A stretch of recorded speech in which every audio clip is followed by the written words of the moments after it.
Iran ने किया है क्लस्टर बॉम्ब का इस्तेमाल। कल के हमले में क्लस्टर बॉम्ब का इस्तेमाल किया गया है, ये बड़ी जानकारी सामने आ रही है। कल तेल अवीव समेत 3 शहरों में हमले किए गए थे और एक क्लस्टर बॉम्ब से 20 टारगेट पर अटैक किया गया है। 20 टारगेट्स पर एक साथ निशाना साधा है ईरान ने क्लस्टर बॉम्ब का इस्तेमाल करते हुए।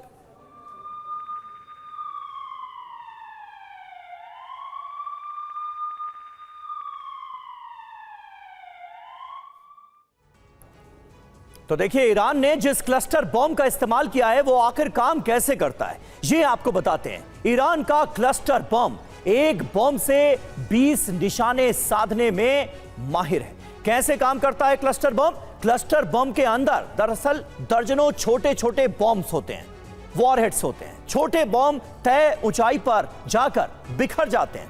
8 से 12 किलोमीटर के इलाके में फैल जाते हैं छोटे छोटे बॉम्ब। जमीन पर गिरते ही इसमें विस्फोट होता है। बड़े इलाके में एक साथ कई धमाके होते हैं और तबाही मच जाती है।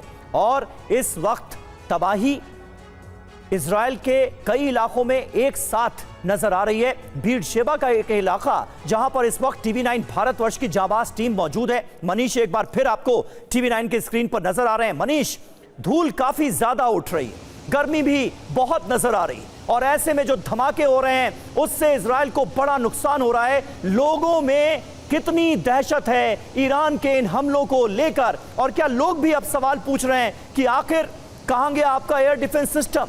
ईरान जो हमले कर रहा है उसको इजराइल रोक क्यों नहीं पा रहा है?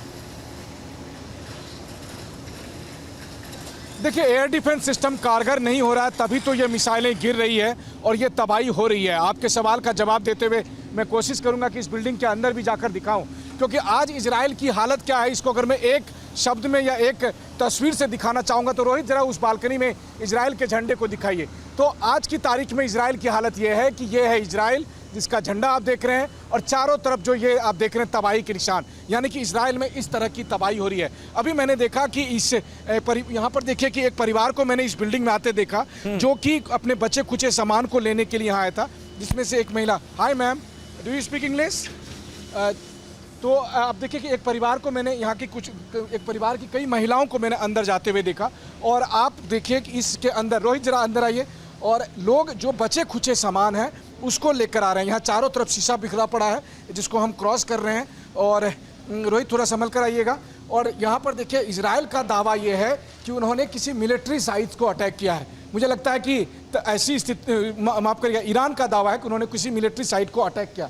अगर कोई मिलिट्री साइट होती तो वहाँ पर इस तरह के फूल के गुलदस्ते नहीं होते, या फिर शायद इजराइल दुनिया का पहला अकेला देश होगा जहाँ पर फूल के गुलदस्ते, जहाँ बालकनी में तमाम तरह के घरेलू सामान और उन सब के बीच में फिर मिलिट्री साइट होने की बात कही जाती है। और इसके बीच में आप देखिए जो हालत बनी है, जिस तरह की स्थिति बनी है, उसको देखकर साफ तौर पर आपको लगेगा कि यहाँ से ऊपर जाने के लिए चूँकि लिफ्ट बना हुआ है, लेकिन मुझे लगता है कि अभी वो लिफ्ट काम भी नहीं कर रहा होगा, जो स्थिति यहाँ पर दिख रही है। और यहाँ चारों तरफ अंधेरा, स्वाभाविक है कि अंधेरा, और ये हालत, ये देखिए इम्पैक्ट किस तरह का रहा होगा। आप देखिए इस लिफ्ट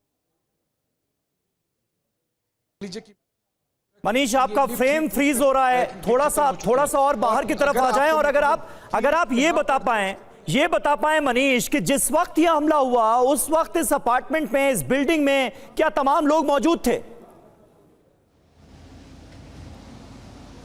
जी हाँ, बिल्कुल, बहुत से लोग मौजूद थे, और उसमें से बहुत से लोग हैं। अभी मैं आपसे बात करते हुए कोशिश करूंगा वहां तक भी पहुंचने में, क्योंकि जो लोग यहां पर थे उनको निकाल कर यहीं पर एक टेम्परेरी टेंट लगाया गया है। शेड में लोग बैठे हुए हैं, उसमें बच्चे भी मैंने देखे, बुजुर्ग लोग भी देखे, और बहुत से लोग जो कि यहाँ पर काम करते होंगे उनको भी देखे। वो देखिए रोहित, जरा एक बार आप कैमरा जूम करके वो टेंट दिखाइए। वो जो सामने में टेंट है वहाँ पर दर्जनों लोग बैठे हुए हैं जो इन बिल्डिंग में रहते थे, और उसमें हर उम्र के लोग हैं। सामने में एक व्यक्ति को आप देख रहे हैं अपने पॉलीथीन बैग और दूसरे जो थैलियां हैं उन सब में वो अपना सामान लेकर जा रहे हैं। तो लोग आ रहे हैं, परिवार के लोग आ रहे हैं, अपना कुछ सामान जो बचा खुचा सामान है उनको ले जाकर दे रहे हैं। जैसे कुछ सामान मैं आपको दिखाऊं, रोहित जरा सामान दिखाइए। अब मुझे बताइए कि ये मिलिट्री में इस्तेमाल होने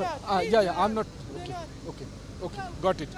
तो अब आप देखिए उनके घर का सामान है, उनके लिए बहुत इमोशनल चीज़ है, और उनकी हालत जो बचा खुचा सामान है उसकी स्थिति ये हो गई। ओके, अब ये देखिए कार की हालत हम लगातार आपको दिखा रहे हैं। दर्जनों कार है जिसकी हालत इस तरीके की बनी हुई है।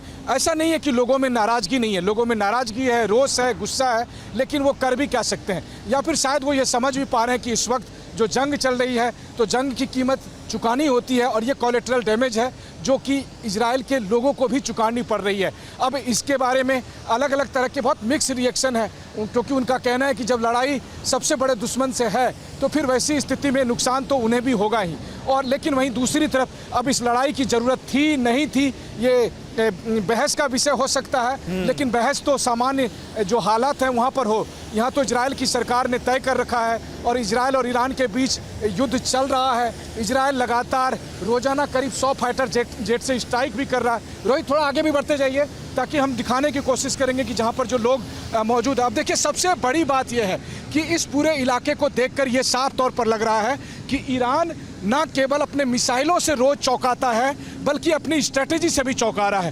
पहली स्ट्रेटेजी थी जब हमले का केंद्र हुआ था तेल अवीव, दूसरी स्ट्रेटेजी थी जब हमले का केंद्र हुआ था हाइफा, अब ये तीसरी स्ट्रेटेजी है जहां पर हमले का केंद्र है बेरशिबा का इलाका। वो इसलिए क्योंकि पहले पॉलिटिकल और मिलिट्री इस्टेब्लिशमेंट को टारगेट किया गया, उसके बाद फिर हाइफा में पोर्ट सिटी को टारगेट किया गया, उसके बाद तीसरा अगर आप सिटी देखें जिसको सबसे अधिक टारगेट किया जा रहा है वो है यहाँ पर जहाँ TV9 की टीम इस वक्त मौजूद है।